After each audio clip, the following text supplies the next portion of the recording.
হচ্ছে আমাদের যে মৎস্য সম্পদ, যেটা নিয়ে আমরা গর্ব করি। বিশ্বের বুকে আমাদের মিঠা পানি মাছ উৎপাদনে আমরা দ্বিতীয় হয়েছি চীনকে টপকে 24 সালে। এটা আমাদের একটা গর্বের বিষয়। ইলিশ উৎপাদনে আমরা বিশ্বের সেরা প্রথম, এবং বদ্ধ জলাশয় মাছ উৎপাদনে আমরা পঞ্চম। এগুলো আমাদের গর্বের বিষয় মনে করি। এবং সেই মৎস্য সম্পদকে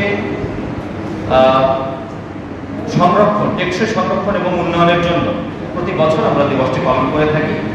বাগেরহাট একটি উপকূলীয় এলাকা, বিশেষ করে মোড়েলগঞ্জ উপজেলা উপকূলীয় এলাকা, এবং এখানকার মানুষের জীবিকা অনেক অংশে কিন্তু কৃষির সাথে সাথে মৎস্যের সাথে সম্পৃক্ত। আমাদের এখানে আজকে অনেকেই মৎস্যজীবী আছেন।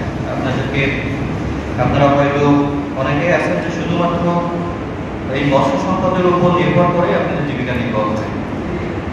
আমরা এই উপকূলীয় মানুষ, এখানে আমাদের আয়ের উৎস কৃষি এবং মৎস্যের উপর নির্ভরশীল। আমরা প্রতিনিয়ত প্রাকৃতিক দুর্যোগের সাথে সংগ্রাম করে বেঁচে থাকতে হয় এই জনপদের মানুষকে।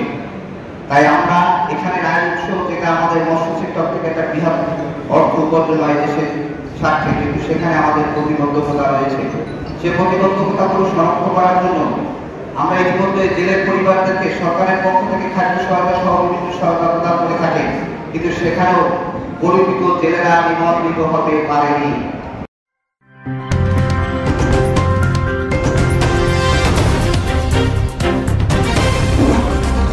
Voice of Tiger.